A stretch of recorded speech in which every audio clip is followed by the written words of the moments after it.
तो इस वीडियो में बात करना चाहूँगा उन पेरेंट्स के बारे में जो अपने बच्चों पर पूरी तरीके से डोमिनेंसी रखना चाहते हैं। उनको कोई मतलब नहीं है कि बच्चा क्या सोच रहा है, कैसी कंडीशन में, कुछ भी आके उससे कह देना। कोई बच्चा बोर्ड्स का एग्जाम देके अभी ही फ्री हुआ है, देन उससे रिजल्ट की एक्सपेक्टेशन करना, किसी भी सब्जेक्ट को लेकर उससे कुछ भी कह देना, उसके रिजल्ट से एक्सपेक्टेड ही आप ये डिसाइड करना कि भाई आगे उसे क्या कराना है।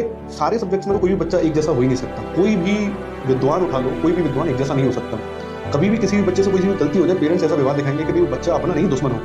अब आपने पहली गलती पे ऐसा व्यवहार दिखा दिया किसी बच्चे से कि भाई वो आपको एज अ दुश्मन ट्रीट कर रहा है, आगे जाके जब उससे गलती होगी वो चाह के भी आपको नहीं बताने वाला। जहां आपको उसकी स्ट्रेंथ बनना चाहिए था, सपोर्ट करना चाहिए था, वहां तो आपने की पहली गलती पे ही आपने उससे ऐसा बिहेवियर दिखा दिया कि भाई वो तो आपका दुश्मन हो।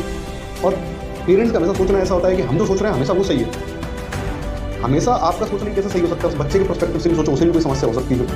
अब आपने जब उससे पहली बार गलती हुई, आपने जब भी ऐसा व्यवहार दिखा दिया जो नहीं दिखाना था, अब आगे उससे गलती होगी तो वो कभी भी आपको बताएगा नहीं, और उस गलती को छुपाने के लिए हजार झूठ बोले। अब वो झूठ बोलने से कोई भी आगे होने वाली प्रॉब्लम इतनी बड़ी हो जाएगी कि फिर वो कोई बड़ी बात तेरी गलती। और पेरेंट्स इस चीज़ को सोचते नहीं। कभी भी आके किसी भी बच्चे से कुछ भी कह दो, उससे उसके दिमाग पर क्या प्रभाव पड़ेगा, क्या नहीं पड़ेगा, बिल्कुल सोचना ही नहीं पेरेंट्स को। हमेशा खुद ही सही है, बच्चा सही हो ही नहीं सकता। जहाँ बच्चे को आज इमोशनल सपोर्ट की जरूरत थी, वहाँ पेरेंट्स उससे डिटैच होकर रहे। पेरेंट्स अपनी जॉब पर लगे हुए। फादर कभी भी बच्चे से आके नहीं मिल रहे, मदर सही से नहीं मिल पा रही है, फादर का बिहेवियर नहीं है सही, मदर का बिहेवियर सही नहीं है, कोई मतलब नहीं। लेकिन जब यही लोग एज हो जाते हैं और बच्चों का बिहेवियर खराब होता है तो दे कैन एक्यूज दैट कि भाई बच्चे का बिहेवियर खराब है। जब बच्चों को इमोशनली सपोर्ट चाहिए था तब आपका तो था नहीं। अब आप चाह रहे हो जब आपको सपोर्ट चाहिए जब बच्चे का हो, तो ये कैसे पॉसिबल है? तो पेरेंट्स को बच्चे से कुछ भी कहने से पहले भी सोचना तो चाहिए। आपको उसका दुश्मन नहीं बनना, उसे सपोर्ट करना है। और क्योंकि वो भी इंसान है तो उसके अंदर भी सोचने की क्षमता है, वो भी सोच सकता है, सही गलत जो भी सोच सकता है। आपको उसे बस भाई सही क्या है गलत क्या है आपको बताना, वो चलेगा कैसे ये तो वो डिसाइड करेगा।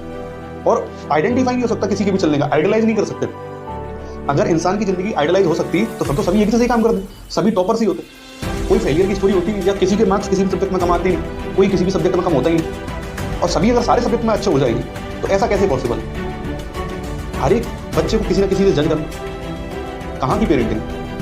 दुख की बात तो ये होती है कि जो पेरेंट्स अच्छे लाइक जो वेल एजुकेटेड हैं, अच्छे प्रोफेशन थे, उसके बाद भी ये सारी हरकतें करते हैं, तो this is a very simple thing.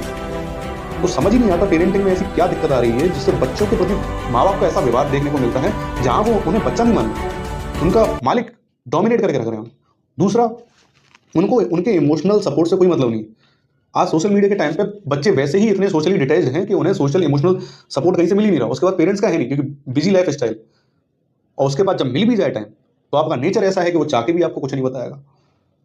तो सोचना चाहिए इस चीज़ के ऊपर कि बच्चों से कब क्या कैसे बोलना है, ना कि कभी भी आके कुछ भी बोल दें।